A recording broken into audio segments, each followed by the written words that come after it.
Tech-9, man. I was raised right over here in 904 Michigan, Wayne Minor Projects. They always thought of me as somebody that needed prayer. Come on up here, and they put the oil on my head, and I guess I was supposed to pass out, but I never did. But he was LAPD. He told me stories about, he was the first officer on the scene of when Marvin Gaye got killed. My Uncle Ike used to buy me boxing gloves all the time. Remember, he used to make me fight everybody in front. That's why you always see me, I'm always jabbing, because he used to make me fight the projects.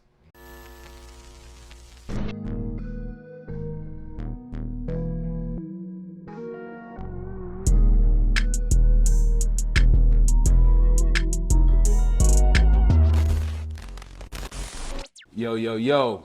Welcome to SkiemHiemTv. We in here with the homeboy Tech-9 today. Yes, sir. What's with it, though? You feel me? Got Finally, huh? Be sitting with my man. Finally came through for me. Man, we've been trying to get this done for a minute. Hey, man, better late than never. Yes, sir. Yes, sir. Right on time, though. Yes, sir. So we gonna kind of kick back through my man's story, kind of go from the beginning real quick. Yes, sir. Let all these people know who don't know where you from. Yeah, man. Tech-9, man. I wasn't Tech-9 back in the day. I didn't get my name Tech-9 until '88, but I was raised right over here in 904 Michigan, Wayne Minor Projects. Man, I used to walk to Humdinger to get food. Ain't that right, Ike? Yes, sir. That's my Uncle Ike. You know what I mean? It was my mom and her brothers and sisters. My Uncle Ike, his brother Ricky, you know what I'm saying? His sister Susie, the other sister Ivy. We all lived in that house. Did I miss anybody? Nope. Huh? All 8 of them. All 7 sisters. Nah, they didn't all live there when I was there. All 7. Cause my mom had a place on the dime. Joanne, Barbara, Linda, all of them. Nah, not when I was there though. Barbara and them had their own house though, right? When I was little, right? No. Everybody was packed into a sardine can. Yeah.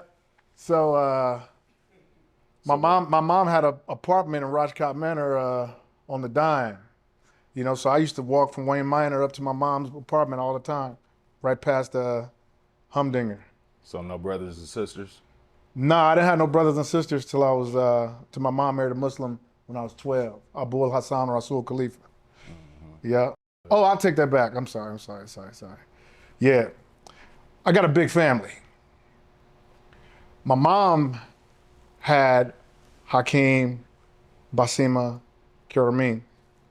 My dad, on the other hand, Carlton Cook, my brother Cortez, my brother Poochie, my sister Marvella, you know what I'm saying? Brother El Reese, on the other side, on the Cook side. I only saw them every once in a while when my dad came in town though. What was the deal with your pops growing up? Y'all have a relationship? Nah, not for real. You know what I'm saying? Like I remember riding on his motorcycle when I was 5. I seen him again when I was 14. I remember this vividly because Atomic Dog came out and they lived off of 31st and Prospect. I forgot what street that was, you know what I'm saying, that they lived on. I used to see him like every 10 years almost, you know what I mean? Shit like that. But I didn't have no bad feelings toward the thing or nothing. It just, he was a good dude every time he was around, you know what I mean? What about your brothers and sisters on the side? Did you have a relationship with them? Oh yeah. Whenever he came in town, I would see them. I'd stay at their house. So where was he staying at? He was in LA. He was LAPD. First he played for the Royals here when he was young, I guess. Then he went to the service. He was a Marine.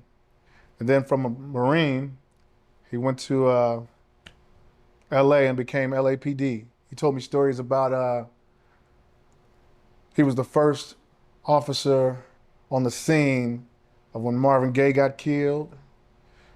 He was, he responded to, you know, Florida Evans when she was getting domestic violence, you know what I'm saying? Shit like that. He told me a lot of stories, man.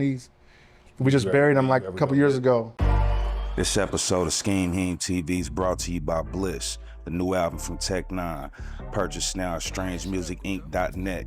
Available on all streaming platforms. Okay. Did you ever go visit him as a kid out in LA? Yeah, man, when I first got my first record deal with Jimmy Jam and Terry Lewis in '93, He said they lived down in Compton off Hyde Park.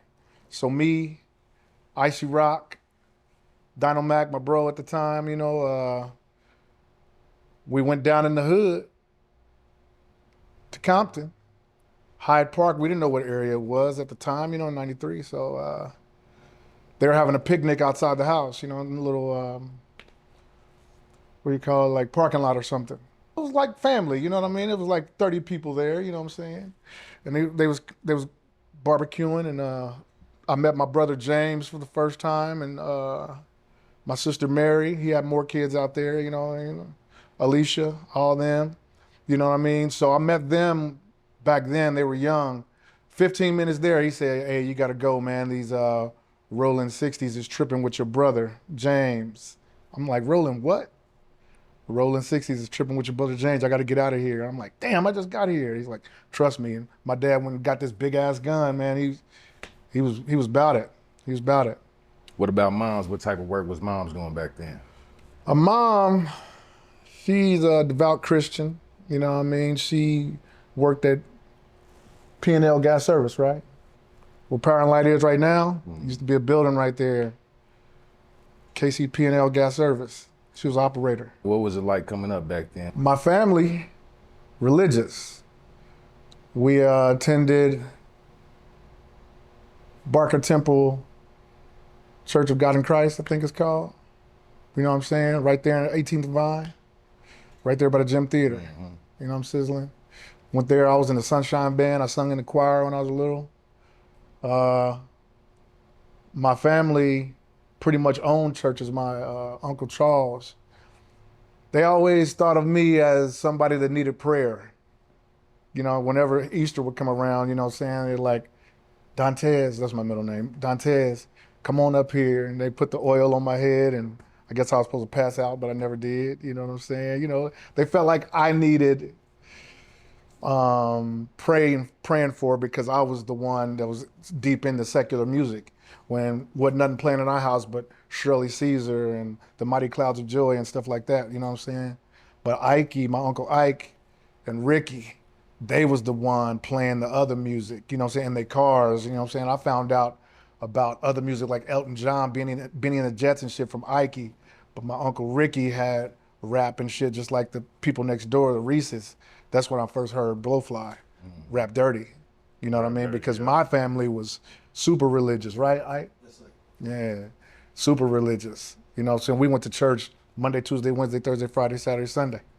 You know what I mean? Sewing circle on Wednesday, you know what I'm saying? Whatever they was doing, whatever was going on at the church, we were there. We ate dinner at church, you know what I'm So saying? was you in any kind of sports or anything as a kid? Yeah, I got my teeth chip right here because my Uncle Ike used to buy me boxing gloves all the time. That's why you always see me, I'm always jabbing, because he used to make me fight the projects. He had to. Yeah. He used to make me fight everybody in front. You know what I'm saying? He used to always buy me boxing gloves every Christmas. Now, when it came to basketball, I wasn't that good. When it came to football, I played catch with Ike, but I wasn't that good. Came to soccer, I was a little bit better, you know what I'm saying? But baseball, popping and passing, baseball. No. It was more boxing than anything. Boxing. Yeah. So was any boxing gyms in the city back then? I didn't go to them. I just boxed in the hood. Straight up. So when did you transition out south from Wayne Minor? 10 years old, man, we moved from the projects to 39th, 3816 East 59th Street. Is that what it is? 3826, or was it? What was it? 3826. 3826. Yeah. So Manhattan moved? Cleaners. Moms move or? My grandma. Everybody, we all moved. That's when the projects got tore down? We moved, the buildings were still there when I was 10. I think so. Yeah. They wasn't torn down yet. We had moved down at that time. Yeah, we moved before they knocked the buildings down. The 9/11 building or some shit like that. You know what I'm saying? All of them. Right, we were still in Wayne Minor when the buildings was up. I played in those buildings. I got my first kiss in that building.